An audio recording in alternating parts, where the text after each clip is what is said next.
Hit me! Let's put a smile on that face. Night after night, I watch over this city. But now someone stands in the shadows who knows my every move before I make it, stalking me.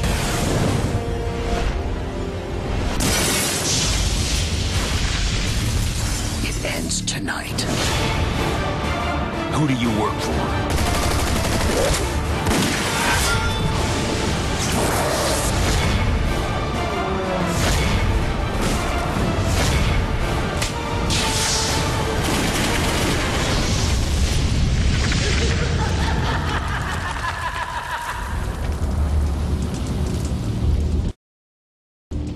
Thanks for tuning in and welcome to this week's movie review of Batman Under the Red Hood, starring Bruce Green, Jensen Ackles, John DiMaggio, and Neil Patrick Harris. Those who have been watching my movie reviews for a long time or know me know that I am extremely critical of animated movies. 98% of them fail due to a variety of reasons, from being overly stale, killing an original concept, not playing with all their tools, or simply being lazy are some of my many reasons, and the entire Toy Story series falls into this category for me. So you know that I am truly a hard ass when it comes to animated films. If anything, one could call my views on animated films just plain out merciless. To this day I can count with my fingers on one hand how many animated movies I've enjoyed, with WALL-E topping the list. Well, now I've got another one to add to the rare list with this movie. Under the Red Hood is an extremely fresh film to the Batman animated franchise that keeps itself highly in tune with its comic book source. The film chronicles the adventures of Batman trying to combat and stop a new vigilante calling himself the Red Hood. This new Red Hood is seemingly willing to do anything to bring Gotham to its knees and become the new and only crime lord, but there's more to this than a simple need for greed.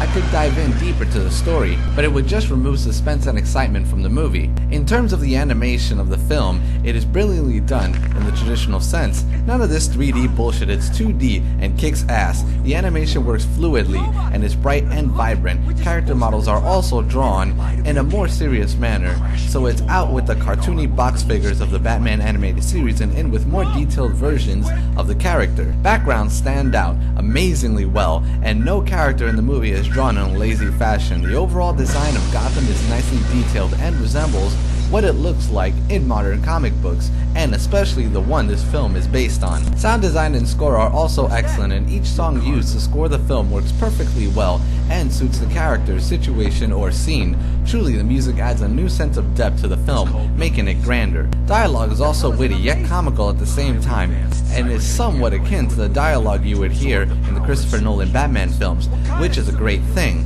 Action sequences are also well done as they move and look well. I was actually shocked to see how good the fight sequences were. It was also anime-esque, or as if they took a page from combats depicted in modern day anime. But out of everything, the two things that stand out the most in this film are the stellar voice work from the superior cast members and the film's respect to its source material.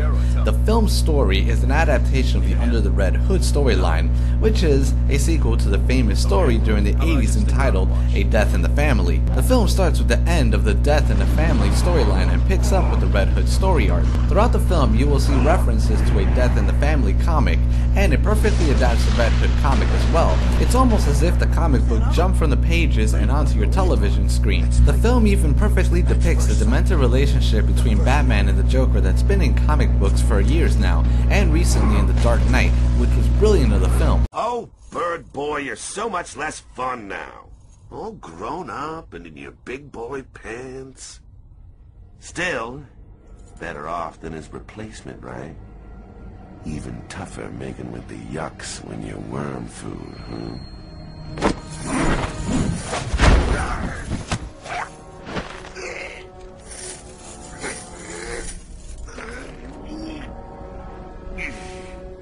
You gonna do it this time? Or you just gonna put me in another body cast for 6 months?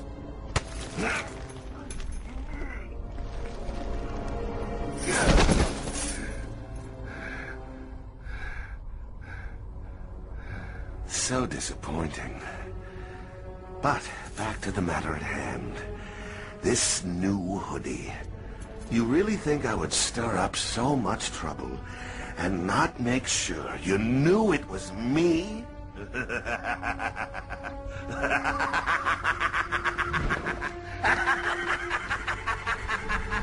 Now as for the voice work, it's beyond fantastic and second only to the cast of the original Batman animated series. Each person does a stunning job.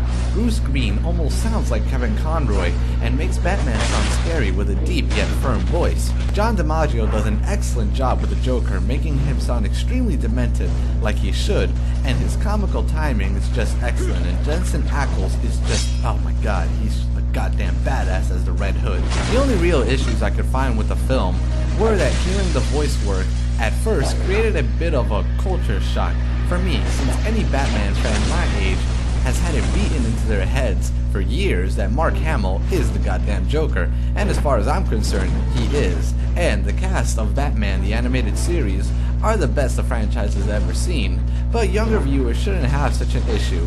And as far as I'm concerned, I would love to see this new cast take over if a new Batman series were to ever be created, if the original cast couldn't return. There's also a bit of a silly moment with the film's first fight scene, as it clashes with the rest of the film's serious nature, but aside from that, it's an excellent film that brilliantly adapts Batman as he is in the comic book, instead of censoring and watering him down. In terms of animation, it's not better than Gotham Knights, but it is most certainly better and quite possibly the best animated feature for Batman outside of Gotham Knights, and one of the stronger Batman films in general. Batman Under the Red Hood gets a 9.5 out of 10.